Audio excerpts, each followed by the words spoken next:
it's Rich Tehrani with TMC. We're here at the IT Expo Tech Super Show in Fort Lauderdale, Florida. On our show is someone you may know as a tech luminary, visionary who's been a major force in the communication space for many years. Harald Braun. How are you, Harald? Very good. Thank you very much. So Harald is now the executive chairman of a company called Guident. So what does Guident do, Harald? Guident does software for autonomous vehicles, so to make autonomous vehicles safer. So our software lives on top of the AV stack of the vehicle. So we are putting there a kind of a tele-operation, we call it remote monitoring and control center software. We put that on top of the AV software from the vehicle providers.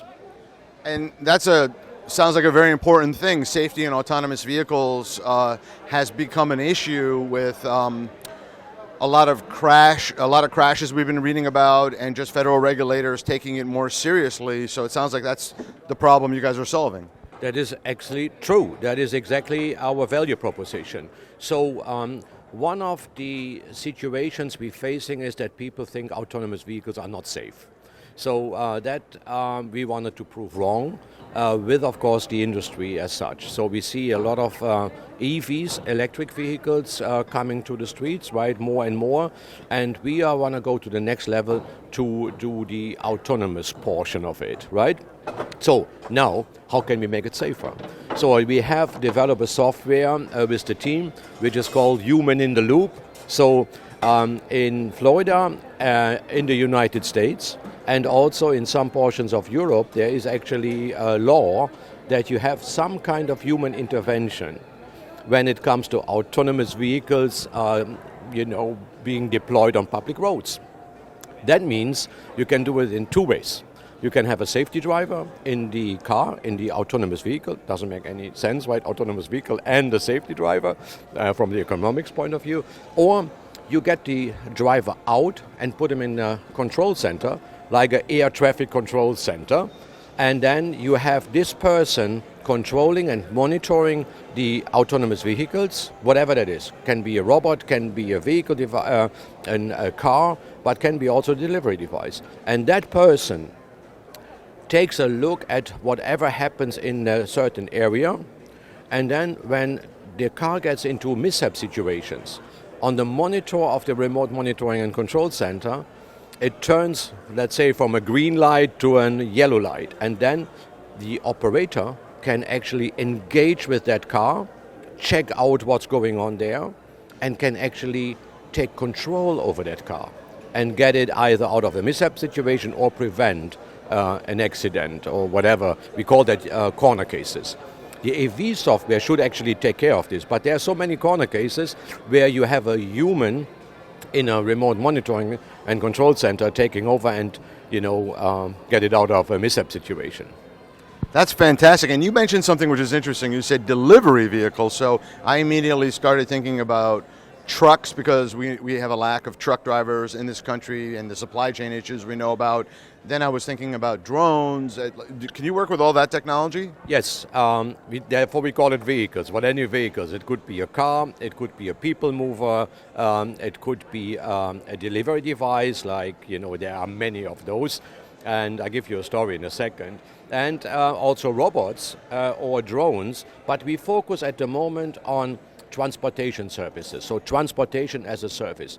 The company just won a couple of months ago their first RFP, and it is actually the Jacksonville Transportation Authority here in Florida. Florida is very open for that. It's a fantastic state with the laws and the support. So we won a JTA proposal that is for transportation services. And May 31st, it is the National Autonomous Vehicle Day in the US. We had a huge demonstration of three autonomous vehicles, a bus, a six-seater and a four-seater at the Boca Raton Innovation Campus with our partner Braun Robotics together.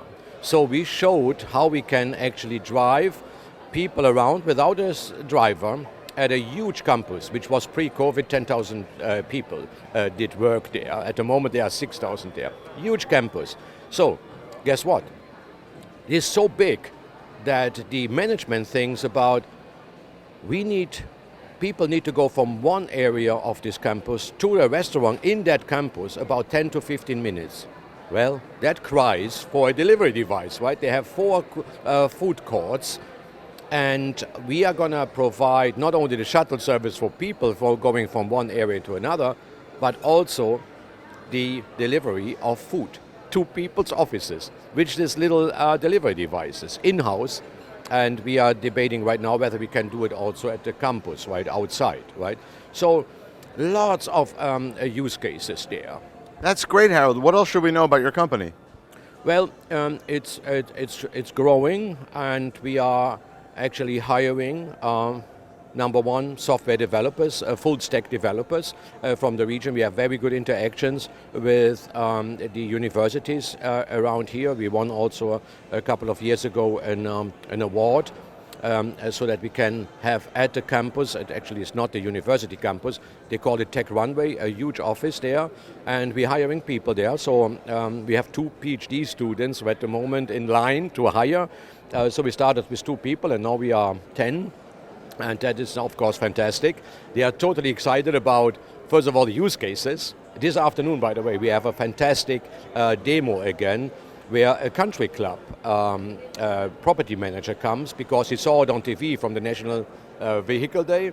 We were 2 times on TV that afternoon, and he saw and said, we are the most sustainable golf course in and country club in the United States. We are going to get rid of all that stuff, gas, powered vehicles, and we want to put autonomous vehicles in there, getting to the golf course, off the golf course. By the way, they have also a PhD event, right? And they want to have all shuttle services done with autonomous vehicles. So that are the early use cases, right? Truck use cases, agricultural use cases, mining use cases. We have so many different areas, so it's a huge market. Yeah. So Harald, you were, if I remember the title right, you were CEO of Nokia Siemens Networks Americas, and you've had a long, distinguished career in telecom. Now you're in autonomous and teleoperations. How does this differ from what you were doing before? Not that much. So I'm involved in several companies, as you mentioned. It was actually Siemens Networks, right? The president CEO of Siemens Networks. Then the president CEO of Aviat Networks, a public traded company here in Miami. I'm a board member and almost on a daily basis now working with CLA Direct. I'm a board member there, discussing with the Latin American team go-to-market strategies and also oversee that. When you see all of this, what's happening, it's all IoT. It's the Internet of Things and connectivity. All my life, you know it. All my life I was in communication. Now everything is connected. And that is beautiful to be in that industry, right? And now I thought in the beginning, a couple of years ago, what would I like to be connected? And then it came healthcare, a chip in our body. And I thought also about the EV cars or the vehicles are a perfect use case when they are autonomous and you have connectivity to the GPS satellites, but also connectivity to the mobile networks, that you have, in principle, another level of safety for those cars by providing this remote monitoring and control center stuff. And then we started off and we had a patent. We have at the moment in the company 8 patents. This week we decided to make another one. And so everything is connected. Great. That's great. Well, I have to congratulate you, number one, on you're one of the rare people that's a visionary but also an executor. Usually those are different skill sets, and you've got both, number one. Number two, I want to thank you for helping to make our roads safer. Yeah, no, that's fantastic. We do everything to make autonomous vehicles safer. Thank you, Harald. Thank you very much, Rich.